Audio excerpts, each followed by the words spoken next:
I've done is pull up a shape that I'm trying to get even walls on. It's going to be one of the old traditional Appalachian forms. Sometimes I neck them in and make jugs. Other times I leave a wider mouth like the old storage jars or crocks. Methods of decoration that evolved in the southern Appalachians was just the application of a very simple line decoration, usually around the shoulders. The earliest potters that were here back in the early 1800s didn't have any competition, so they did very little decorating on their pieces. They were just concerned that their pots be functional and well made, that they would hold their contents without leaking. One of these methods of decoration was called a sine wave. It was just a simply to take your little tool or rib or chip, as sometimes it was called, and make a little decoration around the shoulders of the pots.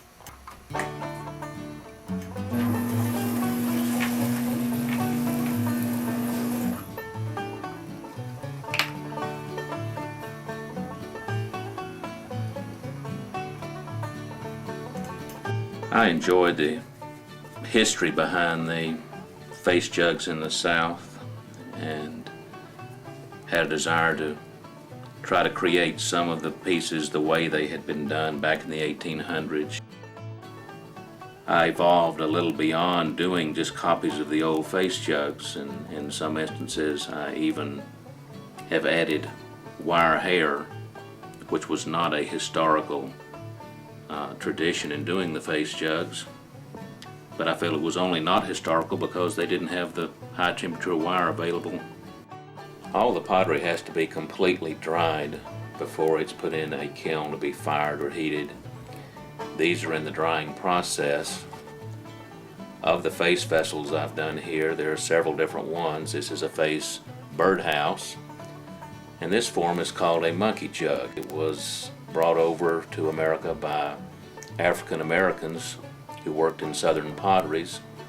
It was actually an African water jug form, and the earliest face jugs in the South were put on this form with a little strap handle over the top and a spout off to the side. When I first started making pottery in the late 1970s, early 80s, I was trying to copy some of the traditional area crock and jug forms similar to this, but because I'd always loved to draw, it wasn't long before I was etching or incising scenes into the pieces, like the one here with the native black bear. I do the drawing and the cutout work when these are partially dry. Often I make the pieces on the potter's wheel in the morning, and by late that afternoon or evening I can start designing the piece. I simply use a fine point pen and sketch in the largest shapes first, making sure they will interconnect to give strength to the piece. And as soon as I've sketched the large shapes, I go back with a little razor blade or X-Acto knife and I cut out all the portions I want removed.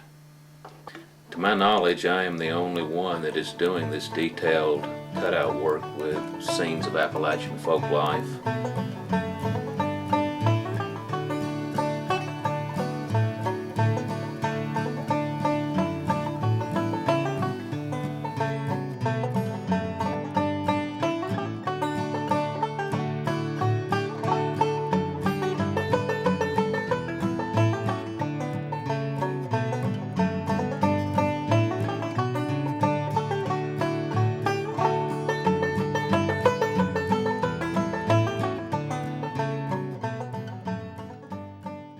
This storage jar was made in western North Carolina about 1850.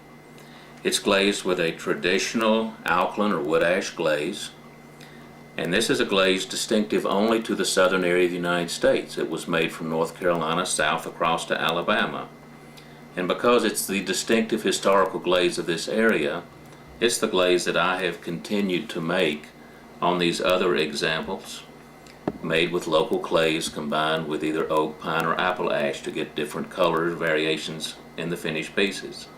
Occasionally I crush iron rock and add it to a glaze and get yellowish or reddish brown colored versions of my pottery. My ideas come from several sources. The design on this plate of mountain musicians was an actual group of musicians that I saw in a mobile home, and they were gathered together playing their banjos, fiddles, and guitars, and it was just such an Appalachian atmosphere that I knew I wanted to depict it.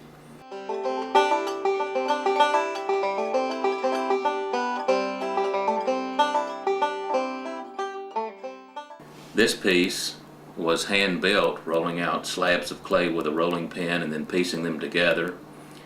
It represents an Appalachian or southern version of Noah's Ark.